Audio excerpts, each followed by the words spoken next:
जय हिंद दोस्तों, आप सभी का स्वागत है आपके अपने YouTube चैनल कैरियर अप पर। आज है 12 जनवरी और उससे रिलेटेड करंट अफेयर्स के बारे में बात करेंगे। उससे पहले अगर आप इस चैनल पर पहली बार विजिट कर रहे हैं तो चैनल को सब्सक्राइब करके बेल आइकन को प्रेस कर लें ताकि आने वाली वीडियोज का नोटिफिकेशन पहुंचे आप तक सबसे पहले। तो चलिए फ्रेंड्स, चलते हैं पहले प्रश्न की ओर। पहला प्रश्न दिया हुआ है, परिधान निर्यात संवर्धन परिषद किस मंत्रालय के अधीन कार्य करती है? परिधान निर्यात संवर्धन परिषद किस मंत्रालय के अधीन कार्य करती है? ऑप्शन ए है वाणिज्य एवं उद्योग मंत्रालय, ऑप्शन बी है वस्त्र मंत्रालय, ऑप्शन सी है वित्त मंत्रालय, ऑप्शन डी है गृह मंत्रालय। तो फ्रेंड्स, ऑप्शन नंबर बी से हो जाएगा। वस्त्र मंत्रालय परिधान निर्यात संवर्धन परिषद के अंतर्गत कार्य करती है। चलते हैं अगले प्रश्न की ओर। अगला प्रश्न है, मेलघाट बाघ अभ्यारण्य किस राज्य में स्थित है? मेलघाट बाघ अभ्यारण्य किस राज्य में स्थित है? ऑप्शन ए है महाराष्ट्र, ऑप्शन बी है मध्य प्रदेश, ऑप्शन सी है राजस्थान, ऑप्शन डी है गुजरात। ऑप्शन नंबर ए से हो जाएगा। मेलघाट बाघ अभ्यारण्य महाराष्ट्र में स्थित। चलते हैं अगले प्रश्न की ओर। अगला प्रश्न है, वांगचू जल विद्युत परियोजना किस देश में स्थित है? वांगचू जल विद्युत परियोजना किस देश में स्थित है? ऑप्शन ए है श्रीलंका, ऑप्शन बी है म्यांमार, ऑप्शन सी है नेपाल, ऑप्शन डी है भूटान। तो फ्रेंड्स, ऑप्शन नंबर डी से हो जाएगा। वांगचू जल विद्युत परियोजना भूटान में स्थित है। चलते हैं अगले प्रश्न की ओर। अगला प्रश्न है, भारत ने हाल ही में बायो बिटुमेन तकनीक विकसित करके वैश्विक कीर्तिमान स्थापित किया। यह तकनीकी मुख्य रूप से किस सामग्री के व्यावसायिक उपयोगों पर आधारित है?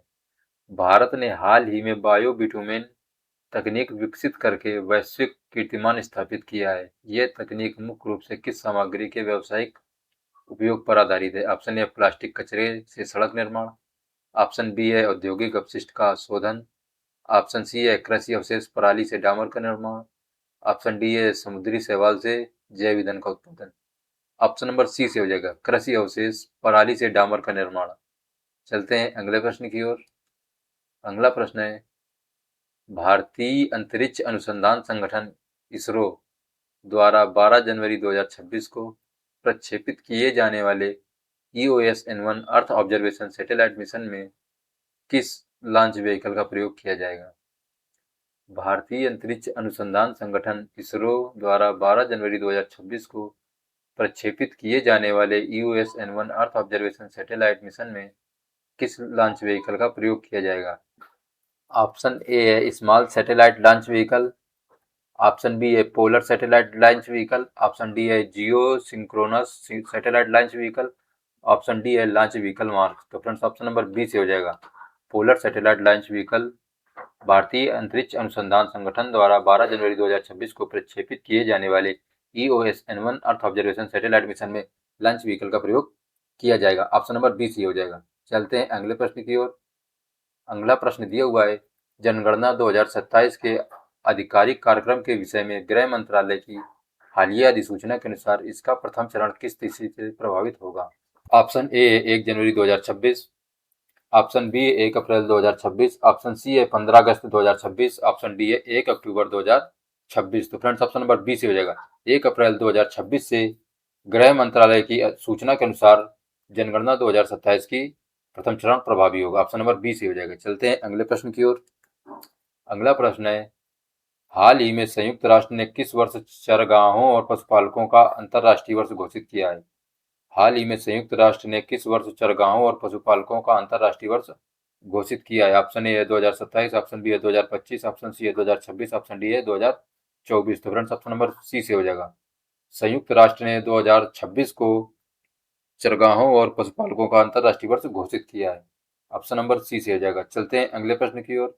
अगला प्रश्न है, केंद्रीय रेशम बोर्ड ने हाल ही में किसे नए वित्त के रूप में नियुक्त किया है? केंद्रीय रेशम बोर्ड ने हाल ही में किसे निदेशक के रूप में नियुक्त किया है? Option A R Venugopal, option B है PS गिरीशा, ऑप्शन सी है संजय कुमार, ऑप्शन डी है Meenakshi Sharma. Option number B से हो जाएगा। केंद्रीय रेशम बोर्ड ने निदेशक के रूप में PS गिरीशा को नियुक्त किया है। चलते हैं अगले प्रश्न की ओर। अगला प्रश्न है, मूल्य आधारित शिक्षा को बढ़ावा देने के उद्देश्य से किस राज्य के राज्यपाल ने हाल ही में संस्कारशाला नामक पहल का उद्घाटन किया है।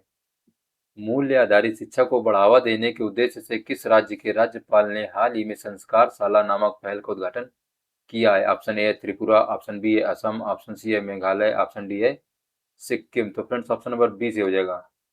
असम के राज्यपाल ने संस्कारशाला नामक पहल का उद्घाटन किया है। ऑप्शन बी से हो जाएगा। चलते हैं अगले प्रश्न की ओर। अगला प्रश्न है, हाल ही में कहाँ खुदाई में प्राचीन भारत के कुषाण काल के सिक्के मिले हैं? हाल ही में कहाँ खुदाई में भारत के कुषाण काल के सिक्के मिले हैं? Option A Afghanistan, option B है पाकिस्तान, ऑप्शन सी है भारत, ऑप्शन डी है नेपाल। तो फ्रेंड्स ऑप्शन नंबर बी से हो जाएगा। हाल ही में प्राचीन भारत के कुषाण काल के सिक्के पाकिस्तान में मिले हैं। ऑप्शन बी से हो जाएगा। चलते हैं अगले प्रश्न की ओर। अगला प्रश्न है, महिला एवं बाल विकास मंत्रालय द्वारा साझेदारी सुदृढ़ करने और डिजिटल गवर्नेंस को बढ़ावा देने के लिए लॉन्च किए गए एकीकृत पोर्टल का नाम क्या है? महिला एवं बाल विकास मंत्रालय द्वारा साझेदारी सुदृढ़ करने और डिजिटल गवर्नेंस को बढ़ावा देने हेतु लॉन्च किए गए एकीकृत पोर्टल का नाम क्या है? ऑप्शन ए है उड़ान डिजिटल पोर्टल, ऑप्शन बी है पंखुड़ी एकीकृत पोर्टल, ऑप्शन सी है शक्ति संवर्धन पोर्टल, ऑप्शन डी है नारी कल्याण पोर्टल। तो ऑप्शन नंबर बी से हो जाएगा। पंखुड़ी एकीकृत पोर्टल महिला एवं बाल विकास मंत्रालय द्वारा साझेदारी सुदृढ़ करने के लिए लॉन्च किया गया है। ऑप्शन बी से हो जाएगा। चलते हैं अगले प्रश्न की ओर। अगला प्रश्न है, हाल ही में किस बैंक ने zero forex diamond reserve credit launch किया है? हाल ही में किस बैंक ने zero forex diamond reserve credit launch किया है? Option A IDFC first bank, option B है यूनियन बैंक, ऑप्शन सी है कोटक बैंक, ऑप्शन डी है एचडीएफसी बैंक। तो फ्रेंड्स ऑप्शन नंबर ए से हो जाएगा। आईडीएफसी फर्स्ट बैंक ने हाल ही में zero forex diamond reserve credit card launch किया है। ऑप्शन ए से हो जाएगा। चलते हैं अगले प्रश्न की ओर। अगला प्रश्न है, हाल ही में किसने क्षेत्रीय एआई प्रभाव सम्मेलन की मेजबानी की है? हाल ही में किसने एआई प्रभाव सम्मेलन की मेजबानी की? ऑप्शन ए है हैदराबाद, ऑप्शन बी है राजस्थान, ऑप्शन सी है तमिलनाडु, ऑप्शन डी है भोपाल। तो ऑप्शन नंबर बी से हो जाएगा। हाल ही में राजस्थान ने एआई प्रभाव सम्मेलन की मेजबानी की है। ऑप्शन नंबर बी से हो जाएगा। चलते हैं अगले प्रश्न की ओर। अगला प्रश्न है, हाल ही में पृथ्वी घूर्णन दिवस कब मनाया गया है? हाल ही में पृथ्वी घूर्णन दिवस कब मनाया गया है? ऑप्शन ए है 6 जनवरी, ऑप्शन बी है 9 जनवरी, ऑप्शन सी है 8 जनवरी, ऑप्शन डी है 10 जनवरी। तो फ्रेंड्स ऑप्शन नंबर सी से हो जाएगा। 8 जनवरी को पृथ्वी घूर्णन दिवस मनाया जाता है। चलते हैं अगले प्रश्न की ओर। अगला प्रश्न है, वर्ष 2026 में होने वाले आईसीसी मेंस टी20 वर्ल्ड कप की मेजबानी के लिए आईसीसी ने किन दो देशों को संयुक्त रूप से चुना है? वर्ष 2026 में होने वाले आईसीसी मेंस टी20 वर्ल्ड कप की मेजबानी के लिए आईसीसी ने किन दो देशों को संयुक्त रूप से चुना है? ऑप्शन ए है इंग्लैंड और आयरलैंड, ऑप्शन बी है दक्षिण अफ्रीका और जिम्बाब्वे, ऑप्शन सी है भारत और श्रीलंका, ऑप्शन डी है वेस्ट इंडीज और अमेरिका।